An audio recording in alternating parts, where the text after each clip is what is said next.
자, 오늘 말씀의 제목을 한번 따라합시다. 성령으로 살라. 지금까지 4주 동안 우리가 성령에 관한 말씀을 나누었는데요. 이제 오늘까지 하고 다음에 또 기회가 있을 때 또 성령에 관한 말씀을 나누도록 하겠고, 다음 주부터는 교회의 시작은 뭐냐, 교회는 무엇냐, 또 교회를 어떻게 섬겨야 하냐, 교회가 우리가 주는 은혜는 뭐냐, 이렇게 교회에 관한 말씀을 나누려고 합니다. 첫 주에는 우리가 한번 따라합니다. 성령님은 누구신가? 진리의 성령이다. 보혜사시다. 두 번째 따라합니다. 성령이 부어질 때 성령은 패셔너블하시다. 그래서 각가지 모양으로 우리에게 임하시고 우리를 위로하고 우리를 지지하고 우리에게 능력을 준다.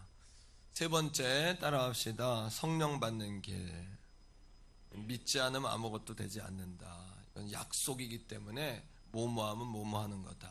기다리면 받는 거다. 사모하면 받는 거다. 이렇게 말씀을 나눴죠. 오늘은 성령으로 살라라는 제목으로 말씀을 나눕니다. 빌리그레암 목사님께서 이제 이분은 빌리그레암 하면은 무디, 웨슬레 목사님, 바울 이렇게 계보를 잇는 세계적인 부흥사시고 하나님의 부흥을 이렇게 일군 종인데요.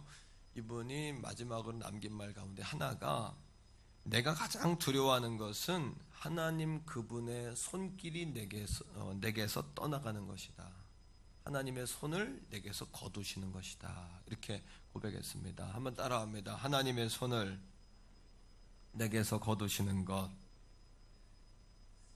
열왕기하 20장에 보면은 이제 히스기야 왕에 관한 이야기가 나오죠. 이 히스기야 왕은요, 많은 왕 가운데에 하나님께 굉장히 인정받은 왕이었어요. 첫째는 성전을 청결하게 해서 다시 하나님께 제사하고 예배할 수 있도록 그렇게 준비한 왕이었고, 또 제사장들이 성전에 예배가 없으니까 또 성전세도 없고 또 하나님께 드리는 제물이 없으니까 제사장들이 자기 고향으로 돌아가고 이렇게 돌아가서 밭에 들에서 일을 합니다. 그러니까 하나님의 일을 못하는 거예요. 그래서 성도들에게, 백성들에게 성전에 세를 내게 하고 또 10의 1조와 절기 예물들을 내게 해서 제사장들이 하나님의 일에 전념할 수 있도록 이렇게 정비한 그런 왕이죠. 또 절기 가운데 가장 큰 절기는 6월절인데 6월절이 잠들어 있었어요. 의미가 이제 이렇게 퇴색이 되어 있었는데 6월절을 다시 회복한 왕이 히스기야 왕입니다. 그러면 마땅히 상을 받아야 되겠죠. 그런데 어느 날 느닷없이 하나님이 이사야 선지자를 통해 가지고 이 히스기야 왕에게 너는 곧 죽는다, 이런 이제 비보를 전해 주신 거예요. 황당하잖아요. 아니, 그렇게 위대한 일을 했고 종교개혁을 일으켰고, 마틴 루터예요. 마틴 루터. 요한 칼빈이고 존 웨슬레예요. 히스기야 왕은 그 정도의 왕이에요. 예. 우리나라로 이야기하면 세종대왕이에요. 세종대왕. 거의 그 격이에요. 이분은. 그럼 상을 받아야 되는데 갑자기 죽는다는 거예요. 그때 히스기야 왕이 벽을 향해서 통곡을 합니다. 하나님을 향해서 통곡을 합니다. 그거는 자기의 힘과 능으로는 이건 도무지 안 된다는 거예요. 끝났다는 얘기입니다. 그런데 열왕기하 20장에 보니까 하나님께서 한번 따라합니다. 너의 눈물과 기도를 보았노라. 무슨 얘기냐 하면 내가 아니라는 거예요. 나는 자격이 없다는 거예요. 내 능으로 한 게 아니라는 거예요. 그러니까 하나님이 그러한 대업을 이룬 히스기야에게 왜 그런 벌은 아니지만 병을 줬을까? 묵상하는 가운데 잘못하면 히스기야가 하나님의 영광을 받게 생긴 거예요. 하나님을 위해 한 일인데 하나님께 영광이 되지 않고 나에게 영광이 된다면 이것은 하나님만 못한 거예요. 하나님께서 가장 우리들에게 걱정하시는 게 그거예요. 자, 15년 생명을 연장받았습니다. 그런데 역대하 32장에 보니까 또 열왕기하 20장에 보니까 같은 배경인데요. 바벨론에서 사신이 와요. 바벨론에서. 그리고 성경에 보면 따라합니다. 편지와 선물을 가지고 왔더라. 왜요? 당시에 바벨론은 나중에 이스라엘을 점령하지만 당시에 바벨론은 약한 나라였습니다. 유다의 조공을 바치니까 히스기야가 갑자기 어깨가 으쓱해진 거예요. 예. 아니 덤으로 살잖아요. 지금 덤으로 사는 인생 아닙니까? 우리도 다 예수 믿은 다음엔 다 덤으로 사는 겁니다. 거저 사는 겁니다. 우린 하나님이 주셨으니까 사는 겁니다. 그런데 뭐 불평할 게 뭐가 있어요? 뭐 아쉬울 게 뭐가 있습니까? 뭐 이렇게 섭섭한 걸 또 뭐가 있겠습니까? 그렇게 또 두려울 건 뭐가 있겠습니까? 그런데 바벨론 사신을 데리고 쓸데없는 행동을 해요. 뭐라냐면 성전의 보물고에 가가지고 막 보여주는 거예요. 뭐예요? 아, 왕이시여 축하합니다. 여러분, 히스기야가 기도했기 때문에 난 겁니까? 하나님이 고쳐줬기 때문에 난 겁니까? 그걸 기억하셔야 돼요. 내가 성전을 재건하고 내가 또 사내립이 쳐들어오거든요. 전쟁에서 이거 나라를 구원하거든요. 내가 나라를 구원하고 내가 제사장들 하나님의 종들도 좀 살게 해주고 그랬더니 하나님이 나를 좋게 보셔서 고쳐주셨어. 하나님이 고쳐주셨지만 거기에는 뭐예요? 동기가 온전한 하나님의 은혜가 아니라 그래도 내가 했으니까 하나님이 했어라는 내가 들어간 거예요. 금은보화를 보여주고요. 군기 창고는 왜 들어갑니까? 우리 군사력은 이 정도 된다 라고 보여준 거예요. 그 얘기를 듣자 하나님께서 이사야를 통해 이렇게 이야기합니다. 이사야가 내가 무슨 일을 했느냐 그랬더니 바벨론에서 사신이 왔습니다. 그에게 내가 다 이야기하고 우리 창고 보물창고를 다 열어 보여줬습니다. 하나님 뭐라 그러세요? 내가 보여준 모든 것을 바벨론에게 뺏기게 하겠다. 또 한 가지요. 여러분, 내 자신들, 내 자손들에게서 왕이 나오는 것이 아니라 내 자손들에게서 바벨론의 내시가 나올 것이다. 바벨론의 환관이 나올 것이다. 바벨론으로 내가 끌려갈 것이다. 자, 이 히스기야에게 주신 이 사건의 핵심이 뭔지를 열왕기하 32장 25절은 이렇게 이야기합니다. 말씀을 한번 읽어볼까요? 화면에 있어요. 자, 히스기야가 왜 이런 일 마지막에 실패하게 됐느냐? 생명을 거둬가셨느냐? 하나님이 그에게 왜 병을 주셨느냐? 중간에 다 같이 읽습니다. 시작. 히스기야가 마음이 교만하여 그 받은 은혜를 보답하지 아니하므로 그와 유다와 예루살렘에 내리게 되었다. 하나님이 하나님의 은혜로 성전을 회복시킨 거예요. 우리가 오늘 이 아침에도 우리 인생에 하나님의 손이 거두어지면 우린 끝입니다. 언제 하나님의 손이 거두어질까요? 우리가 성령에게 초점을 맞추지 못할 때, 우리가 하나님에게 초점을 맞추지 못할 때, 그리고 내가 들어갈 때, 덤으로 사는 인생인데 내 거라고 생각할 때, 그때 하나님의 손이 거두어지는 거예요. 그러하게 사도 바울은 오늘도 우리에게 이렇게 이야기합니다. 성령을 근심시키지 마세요. 성령을 소멸하지 마세요. 성령에게 초점을 맞추고 사세요. 같이 한번 고백적으로 말해봐요. 성령에게 초점을 맞추고 사세요. 바로 이것이 성령으로 살라는 오늘 제목의 의미죠. 성령에게 초점을 맞추고 사는 거. 우리 태교원 성결교회가 오늘 성령에 관한 말씀을 통해서 종으로부터 우리 장로님들로부터 우리 권사님, 집사님, 또 주일학교까지 모든 성도가 다 새살이 돋기를 바랍니다. 여러분들의 잠든 세포가 깨어나기 바랍니다. 여러분들의 영적 때가 다 벗어지기를 바랍니다. 세포가 죽으면 때가 되죠? 그죠? 이게 때가 좀 다 벗겨지기를 주의 이름으로 축복합니다. 그리고 우리 교회에 새살이 돋아나기를, 새로운 불이 임하기를, 성령의 기름 부으심이 있기를. 자, 그렇다면 성령에게 초점을 맞추고 사는 삶이란 뭐냐? 하나님의 손이 우리 가운데 떠나지 않는 삶이란 뭐냐? 어떻게 하면 교만하지 아니하고 덤으로 사는 인생을 덤으로 사는 인생답게 인정하고 사는 비결이 뭐냐? 첫째 따라합니다. 성령으로 교제하라. 성령으로 교제하며 사는 겁니다. 여러분 그거 아세요? 우리가 예수님 곁에 있을 때 가장 싱싱합니다. 우리가 성령님 곁에 있을 때 가장 싱싱하다는 사실을 아셔야 돼요. 자, 예수님께서 마가복음 3장 13절에서 15절에서 제자들을 부르세요. 그리고 제자들을 부르신 목적을 세 가지로 이야기해요. 제가 말씀을 읽을 테니까 한번 찾아보세요. 세 가지입니다. 제가 시킬 수도 있습니다. 자, 누굴 시킬지 모릅니다. 잘 들어보세요. 세 가지입니다.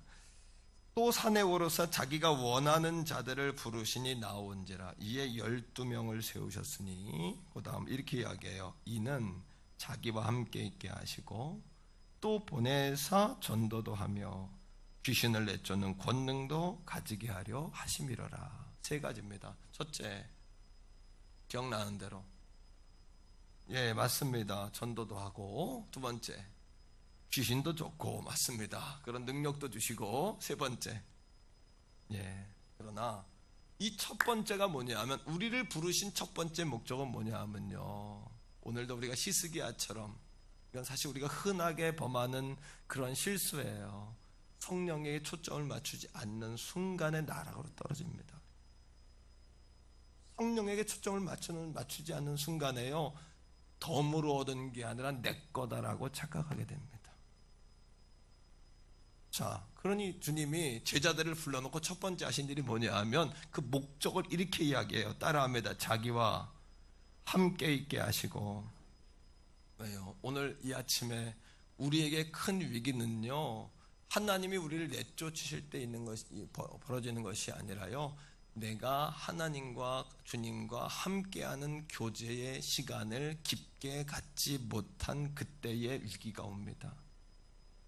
하나님의 마음을 모르게 되고요, 성령에서부터 초점이 흐려지기 시작하고요, 그 다음 전에 없던 내가 드러나기 시작합니다. 나 이렇게 말입니다. 예수님이 제자들을 부르고 첫 번째 하신 일이 그러하게 전도부터 가르친 게 아니고요, 그 다음 귀신 쫓는 능력부터 주신 게 아니고요, 자기와 함께 있게 하셨어요. 오늘도 하나님이 우리를 부르신 목적은요, 일을 시키려고 하는 게 아니라 주님과 만나자, 알자, 교제하자, 사귀자라는 것에 있음을 깨닫게 되시기를 축복합니다. 오늘 이 예배도요, 일이 아니라요, 그러니까 오늘 이 예배도요, 이 말씀을 통하여 하나님을 만나는 거예요. 주의 음성을 듣는 거예요. 사랑하는 분의 교훈을 받는 거예요. 어떻게 해야 되죠? 이 말씀 속에 하나님 지금 말씀하고 계시는 거예요. 우린 찬송으로 주님에게 화답하는 거예요. 예물로 하나님 앞에 감사할 뿐이에요. 성전에 나와 예배함으로 우리의 신앙을 하나님께 보여드리고 우리가 하나님을 사랑한다고 우리의 몸으로 주님에게 이 시간 말하는 중인 줄로 믿습니다, 여러분. 자, 오늘 말씀에 요한복음 15장 4절도 이렇게 이야기합니다. 다 같이. 4절의 말씀을 다 같이 요한복음 15장 4절 시작. 내 안에 거하라 나도 너희 안에 거하라. 가지가 포도나무에 붙어있지 아니하면 스스로 열매를 맺을 수 없음같이 내 안에 있지 아니하면 그러하리라. 무슨 얘기입니까? 첫 번째 주님이 우리에게 하신 말씀은요, 내 안에 거하라 나도 너희 안에 거하리라. 오늘 이 아침 주님 안에 거하기를 축복해요. 주님도 여러분 안에 거하기 원하십니다. 이게 뭐냐 하면 성령 충만이에요. 우리가 주님 안에 거하고 주님이 내 안에 거하시는 거. 충만은 뭐냐 하면 흘러넘치는 거죠. 오늘 이 아침 예배를 통하여 주님 안에 거하기를 축복합니다. 주님이 내 안에 오시기를 축복합니다. 왜요? 4절에 보니까 가지가 포도나무에 붙어있지 아니하면, 예수님은 포도나무고 우리는 가지예요. 가지가 할 수 있는 가장 위대한 일은 뭘까요? 우리가 열매를 맺는 것이 아니라 포도나무에 붙어 있는 거예요. 우리가 여러분 포도나무와 가지를요, 이건 포도나무 이건 가지야 이렇게 말하지 않습니다. 전체를 통틀어서 뭐라고 이야기하냐면 포도나무라고 이야기합니다. 오늘도 우리가 하나님께 붙어 있을 때 하나님이 하신 일을 우리도 할 수 있게 됩니다. 하나님의 은혜가 우리에게 흐르게 됩니다.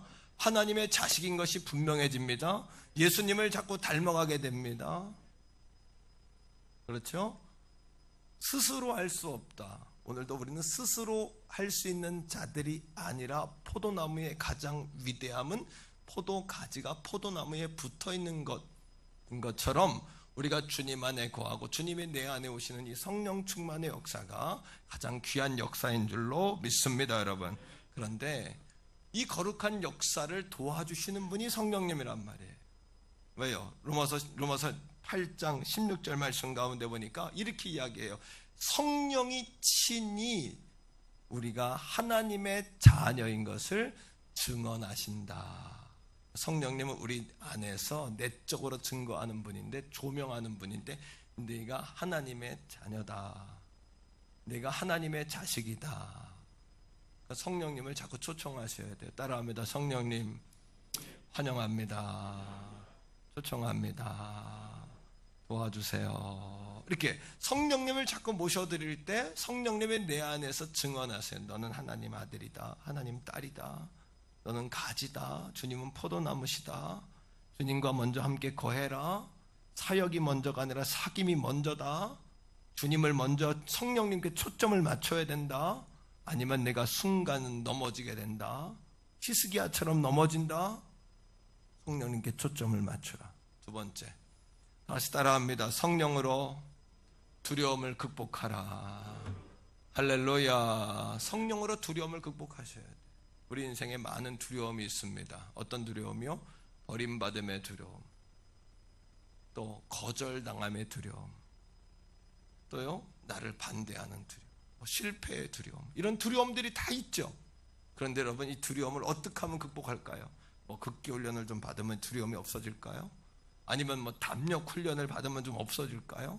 내가 다짐을 하고 약을 좀 먹으면 이길 수 있을까요? 자, 여러분, 디모데 아시죠? 디모데는 기독교 가정에서 자랐어요.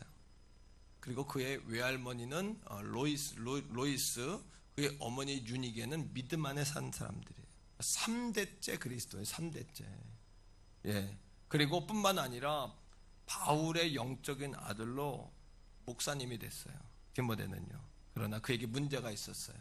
3대째 신앙, 위대한 스승, 목회자가 되었지만 그를 떠나지 않는 아킬레스건이 있었어요. 그게 뭐냐 하면 그의 마음에 대범함이 없는 거예요.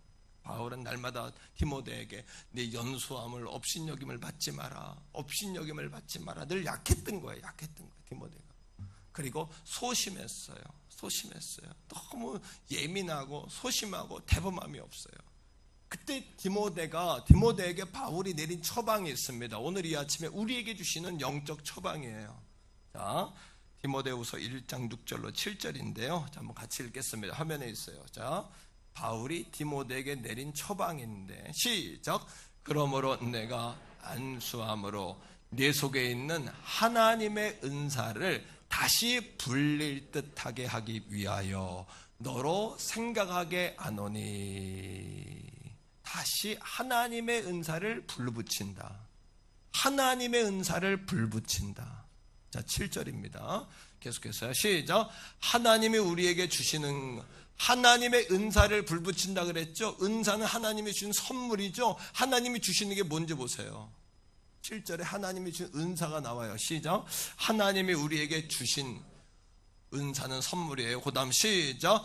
두려워하는 마음이 아니요 오직 능력과 사랑과 절제하는 마음이니. 할렐루야. 뭐라고요? 하나님의 은사를 너에게 다시 불붙게 하기 위하여 너로 생각하게 하노니. 하나님이 너에게 주신 것은 두려워하는 마음이 아니요 오직 능력과 사랑과 절제하는 마음이니라. 뭐예요? 바울이 디모데에게 야, 이를 악물어, 각오를 단단히 해, 이번엔 해내는 거야 라고 말한 게 아니라 성령이 너에게 불이 붙어야, 성령의 불이 붙어야 두려움이 떠난다. 오늘 이 아침에 사랑하는 성도 여러분, 성령의 불이 붙기를 주의 이름으로 축원합니다. 때로는 예수님 편을 들다가 가족들에게 쫓겨나기도 하고 직장에서도 오해를 받기도 하고 또 사람들에게 외면을 당하고 거절당하고 반대를 받고 예수님이 우리에게 원수가 어디에 있다 그랬다고요? 내 집안에 원수가 있다. 이 말을 오해하지 말라 그랬어요. 부부간에 원수가 아니라 우리를 시험 들게 하는 사람은 꼭 주변에 있다, 옆에 있다. 내가 믿어라 하는 사람에게 영적 갑옷을 풀지 마라. 긴장을 풀지 마라. 늘 말입니다. 그런 이야기입니다. 이게. 자, 베드로와 요한이요 성전에 올라가다가 안진병을 고칩니다. 예수의 이름으로 은과금은 얻지만 예수의 이름으로 명하노니 일어나 걸어라. 고치죠. 상 받아야 될 일이죠. 바리새인과 사두개인 여러분 제사장들이 바울과 여러분 요한을 사도 요한을 불러가지고 산헤드린 공회, 오늘날은 국회입니다. 70명 가까이 되는, 거기는 살고 죽이는 일을 하고 거기서 예수님을 죽이는 판정을 내렸어요. 그 사람들은 예수님을 죽인 사람들이에요. 근데 베드로와 요한에게 뭐라 그러냐면 예수님의 이름으로 한 번만 더 말하고 예수의 이름을 전하고 기적을 만들면 너도 죽어. 이 이야기를 듣고 얼마나 두렵습니까? 자기들을 반대하고 자기들을 거절하고 자기들을 어렵게 하는 꽁꽁 묶는 그들을 얼마나 두렵습니까? 그죠? 그런데 그때 그들이 선택한 일이 있어요. 이게 뭐냐 하면 두려움을 이기는 두 번째 방법 따라합니다. 기도는 두려움을 극복하는 가장 좋은 선택이다. 여러분 사도행전 4장 31절은 우리에게 이렇게 이야기합니다. 그들이 빌기를 다하매. 그러니까 기도도 혼자 하는 기도가 아니라 따라하세요. 합심기도, 중보기도, 합심기도. 어려울 때 기관에서 모이고 셀에서 모여서 어렵고 힘든 사람이 합심기도, 중보기도 해주는 거예요. 그들이 여러분 마가의 다락방에 모여서 빌기를 다하매. 그 다음 성경은 이렇게 이야기합니다. 모인 곳이 진동하더니 성령이 그 무리에게 충만하여. 두려울 때 기도를 했더니 진동하고 성령이 임했어요. 성령이 임하니까 그들이 충만했어요. 그리고 그들이 한 일이 뭘까요? 할렐루야. 어디 있어요? 화면에 있군요. 난 여러분들이 아는 거 보고 야, 이 성경 읽기라더니 이렇게 성도들이 똑똑해지셨네 했더니 나도 모르게 본문이 화면에 와 있었어요. 어쨌든 여러분 따라합니다. 하나님의 말씀을 전하니라. 뭐 하지 말라 그랬어요? 뭐 하면 죽는다 그랬어요? 예수의 이름으로 고치지도 말고 예수의 이름 전하지도 말라 그랬는데 거절하고 두렵고 힘든 가운데 그들이 빌기를 다했더니 빌기를 마치니까 진동하고 성령이 임하여 성령이 충만했더니 그렇구나. 따라합니다. 기도하면 성령 충만해지고 성령 충만해지면 담대함이 온다. 할렐루야. 담대함. 또 한 가지 우리가 두려워하는 이유는요, 하나님의 마음을 잘 몰라서 그래요. 여러분 한 달란트 받은 자 마태복음 25장 25절에 보니까 주인이 먼 나라에 갔다가 돌아와가지고 달란트 받은 사람들 부릅니다. 한 달란트, 두 달란트, 다섯 달란트. 두 달란트 받은 사람, 다섯 달란트 받은 사람은 그걸 가지고 장사해가지고 고부로 넘겨요. 그러니까 착하고 충성된 종아 내가 내 잔치에 참여하리라 그랬잖아요. 그죠? 그런데 한 달란트 받은 사람 뭐라 그럽니까? 가져와가지고 뭐 했다 가져왔다고요? 내가 이것을 묻어두었다 가져왔습니다. 근데 주인이 깜짝 놀라가지고 그걸 왜 묻어두었다 가져오냐 그랬더니 그 종이 하는 말이 있어요. 주인이요, 주인은 심지도 않은 곳에서 거두는 분이라 내가 두려워 이것을 감추어 두었다 가져왔나이다. 실패의 두려움. 주인은 심지도 않고 거두는 분, 이렇게 무서운 분, 능력자인데 내가 이것을 잘못했다가 잃어버리면 주인에게 어떤 화와 벌을 당하겠습니까? 그러니까 내가 실패가 두려워가지고 그거를 감추었다 가지고 왔습니다. 그러나 이 종이 주인을 잘 모르는 거예요.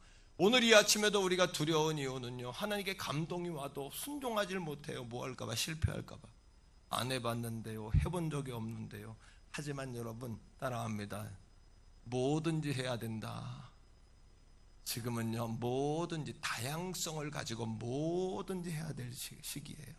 제가 되지 않는다면 하나님이 기뻐하시는 범위 내에서는요, 뭐든지 위도 흔들고 옆이도 흔들고 옆으로 막 흔들어가지고 여러분 자꾸 살리는 역사를 우리가 해야 돼요.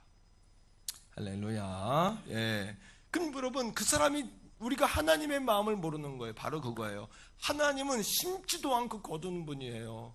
우리가 실패했다고 하나님에게 지장이 있을까요? 하나님이 손해를 크게 보실까요? 우리가 실패했다고. 반대로 하나님, 우리가 여러분 10달란트를 가지고 왔다고 하나님 나라에 뭐 영향이 있을까요? 하나님도 성공하실까요? 아니란 말이죠. 하나님은요, 우리가 실패했든지 성공했든지 하나님 나라에 손해가 되고 유익이 되는 것이 아니고요. 그렇지 않잖아요. 오늘도 하나님이 보시는 건 뭐냐 하면 우리의 중심을 원하신다. 순종하는 중심을 원하신다. 결과가 중요한 게 아니라 하나님이 맡긴 것들에 대하여 최선을 다하는, 오늘도 실패를 두려워하지 않고 나아가기를 주의 이름으로 축원합니다. 아무것도 안 하면 아무 일도 일어나지 않는 거예요. 오늘 여러분 뭐든지 주님 영광을 위하여 조심스럽게 기도하면서 인도하심을 따라 뭐든지 할 수 있기를, 그런 용기가 새로워지기를 축복합니다. 여러분, 스바냐 3장 16절 말씀 가운데 스바냐 선지자가 이스라엘 백성들이 이렇게 이야기해요. 너희의 손을 늘어뜨리지 마라. 손을 늘어뜨렸다는 얘기는 이스라엘 백성들이 포로 생활하고 고통을 받으니까 그들의 손이 축 처져 있어. 오늘도 여러분 눈이 밑으로 눈꼬리가 축 처져 있고 입이 밑으로 축, 마스크 뒤에 숨겨진 여러분들의 얼굴이 궁금해요. 축 처져 있지 않기를 축복합니다. 예? 우리 주님 옆에 있을 때 가장 싱싱한 거예요. 포도나무가 가지에 붙어 있을 때 가장 싱그러운 거예요. 오늘 이 아침에 하나님, 제가 하나님 종일 통해서 우리 성도들에게 싱그러움을 줄 수 있기를 바라요. 주님, 이렇게 제가 왔는데 할렐루야, 좀 이렇게 싱그러워지시기를, 옆에 분과 인사합시다. 나를 통해서 신선해지시기를 바랍니다. 아멘. 여러분, 손을 늘어뜨리지 마라, 이 말은요, 두려워하지 마라, 포기하지 마라, 멈추지 마라, 이런 얘기잖아요. 그 근거로 뭘 이야기하냐면 스바냐 3장 17절의 말씀을 근거로 들면서 우리가 손을 늘어뜨리지 말아야 될 이유, 오늘 이 아침에도 우리가 낙심과 절망하지 말아야 될 이유는 이 말씀을 읽다가 하나님이 나를 기뻐하신다, 이 시대에 기뻐한다, 누가 나를 좋아한다, 이건 참 어려운 시대가 돼버렸는데, 예? 따라합니다. 하나님이 나를 기뻐하신다. 스바냐 3장 17절 말씀을 읽어보세요. 시작. 너희 하나님 여호와가 너희 가운데 계시니 그는 구원을 베푸실 전능자시라. 그가 너로 말미암아 기쁨을 이기지. 태계원 성결교회 도광동 목사야, 할렐루야, 천국에서 지금 성령님이 오셔가지고 잘한다, 그렇게 되길 간절히 소원해요. 할렐루야! 막 이렇게 막 분위기가 막 쫙 이렇게 불이 쫙 이렇게 성가들 통해서 우리 쫙 집사님들 통해서 원사님들 이렇게, 예? 저 로뎀까지 주일학교 예배까지 딱 살리고 교회에서 쫙 싱그럽고 불이 확 타올라야 되지 않겠습니까? 기쁨을 이기지 못한다. 이거는 여러분 한글 성경에 보면 두둥실 춤을 추신다, 이렇게 해석했어요. 두둥실. 우리를 보고 두둥실 춤을 추세요. 그 다음에 자, 시작. 너를 잠잠히 사랑하시며 너로 말미암아 즐거이 너의 하나님 여호와가 너희 가운데 계시니 너의 가운데 계시니 그는 구원을 베푸실, 그는 구원을 베푸실 전능자. 할렐루야. 전능자 성령을, 그가 너로 인하여, 그가 너로 인하여 기쁨을 이기지 못하시며 이기지 못하시며 너를 잠잠히 사랑하시며 너를 잠잠히 사랑하시며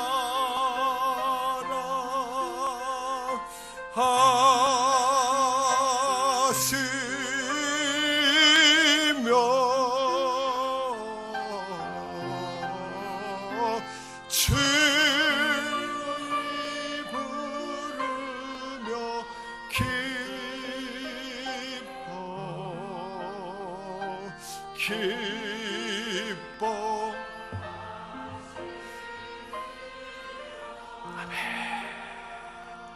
가난해도 손 늘어뜨리지 말고요. 몸이 아파도 손 늘어뜨리지 말고요.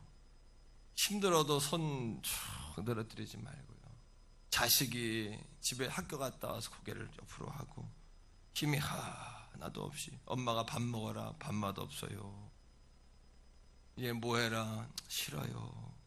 침대에 누워 입을 팍 뒤집어 쓰고 있다면 어머니 아버지 마음이 얼마나 속상합니까?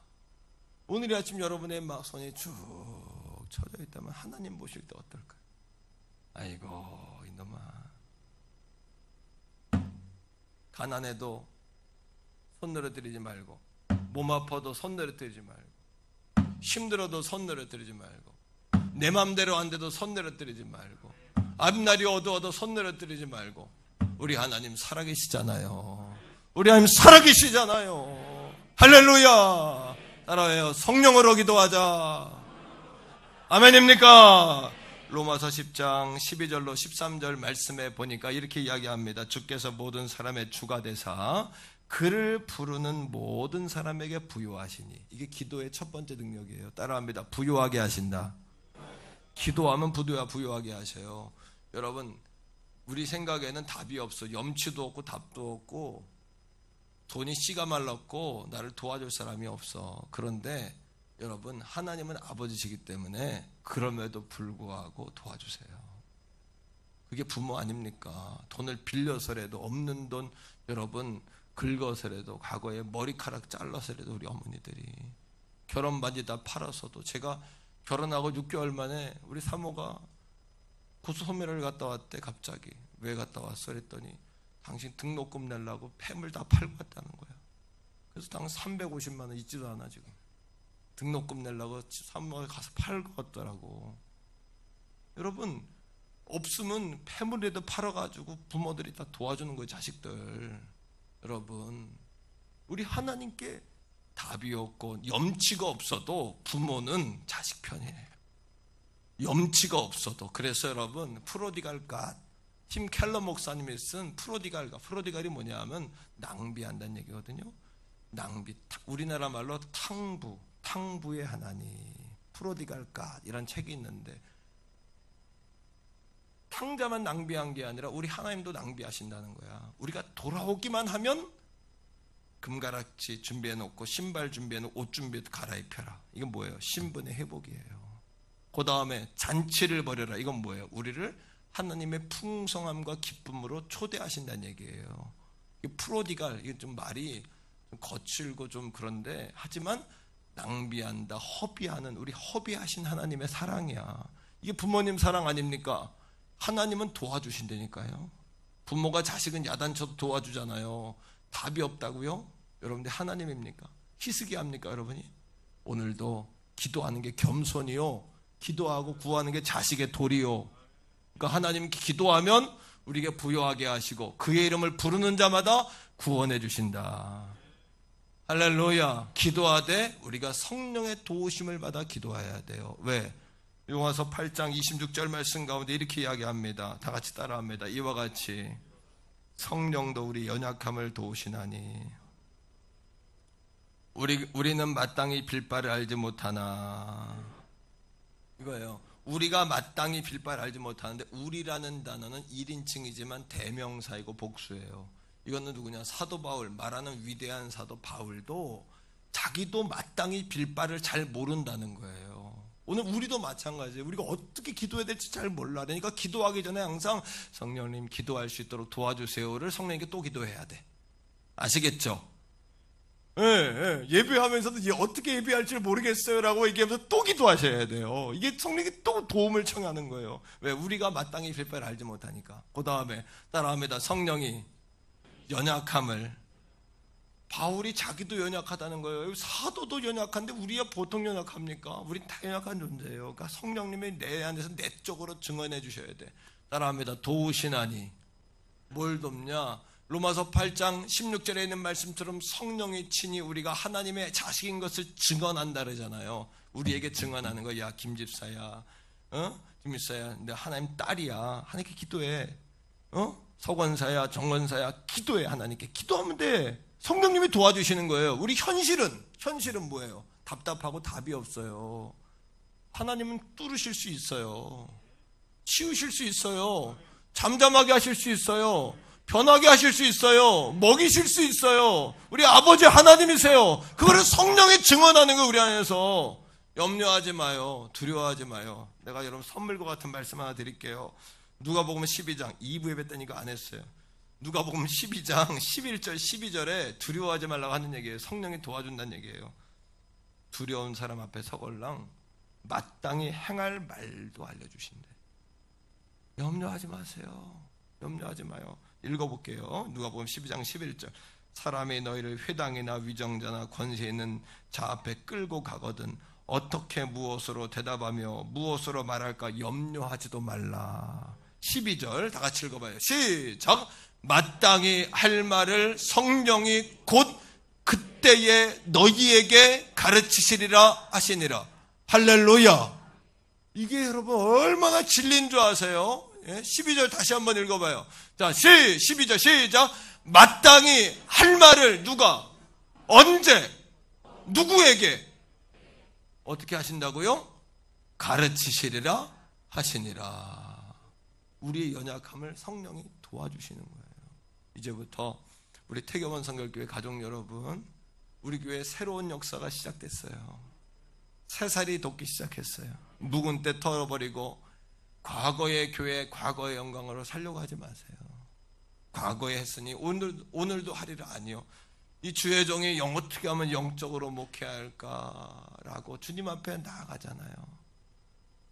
우리 모두 영적으로 주님 앞에 설 수 있기를 축복해요. 영적이 하나님 성령께 초점을 맞추라는 이야기예요. 그리고 이제부터는 구경꾼이 아니라 여러분들이 나 하나님의 일꾼으로 살게 되기를 축복합니다. 여러분, 무디라는 목사님이 위대한 부흥사가 될 것은 아무도 예측하지 못했대요. 왜 그럴까요? 그의 자서전에 보면 4살 때 아버지가 돌아가시고 9남매를 어머니가 키웠어. 주변에서 보육원에 보내라 해도 죽어라고 엄마가 붙잡고 9남매를 키웠는데 말씀으로 믿음으로 애를 키운 거예요. 13살 때 돈이 없으니까 초등학교 졸업하고 중학교를 못 갔어요. 삼촌네 집으로 구두방에 가서 구두 판매원이 된 거예요. 왜? 아무것도 없으니까 할 수가 없잖아요. 그죠? 그런데 여러분, 그가 다녔던 교회에 선생님을 잘 만났어요. 이 선생님들의 책임이에요. 예수님을 영접시킨 거예요. 아이한테 18살에 예수님을 만났어요. 그리고 무디가 그때부터 신실한 그리스도인이 되었어요. 그리고 나가서 남북전쟁 때는 전도제를 들고 가서 남쪽 북쪽에 다 전도도 하고 주일학교를 맡았는데 무디가 맡은 주일학교가 1500명이나 부흥이 됐어요. 여기저기 나아가 복음 전하고, 심지어는 여러분 미국에서도 여러분 하나님께 쓰임받고 영국까지 가가지고 무디가 쓰임을 받았어요. 그러나 뭔가 마음에 늘 부족하고 모자란 거예요. 오늘 이 아침에 내가 예수 믿고 신앙의 연조가 붙었지만 내가 뭔가 모자르다. 여러분, 우리의 육체는 후패하지만 영은 날마다 새로운 거예요. 나이가 먹었다고 영도 나이가 먹는 게 아니에요. 아시겠습니까? 우리가 몸이 아프다고 영도 아픈 게 아니에요. 오히려 몸이 아플 때 영은 더 살아있어요. 예? 왜 그럴까요, 여러분? 우리의 나이가 먹었다고, 이젠 나이 먹었으니까 그러면 천국 가셔야 돼요. 예. 더 이상 방법이 없어요. 영은 날마다 새로워야 돼요. 영은. 할렐루야. 우리 영은 날마다 새롭다 그랬잖아요. 성경이요. 영은 날마다 싱싱하고 새로워지기를 축복합니다, 여러분. 영이 새로워야 돼요. 무디가 답답한 거예요. 뭔가 모자르다, 답답하다. 이게 끝은 아닌 것 같다. 그때 선생님이 하신 말씀대로 목마름과 갈급함을 가지고 있었는데 어느 날 길을 가다가 불이 임해요. 얼마나 뜨거웠던지 무디 자서전에 보니까 그 손을 내게서 거두어 주세요 할 정도로 무디가 뜨거웠다는 거예요. 자, 자서전에 이런 글이 있습니다. 그 후 나는 전과 똑같은 설교를 했고 똑같은 방식으로 말씀을 전했다. 그 후 그러나 이전에는 사람들이 관심을 보일 정도였다. 그러나 이제는 사람들이 떼를 지어 나왔다. 그 다음에 이렇게 이야기합니다. 전하는 자는 바뀐 게 없었다. 자기는 바뀐 게 없대요. 그러나 이끄는 힘이 달라진 것이다. 이게 성령의 역사예요. 이게 성령의 부으심이에요.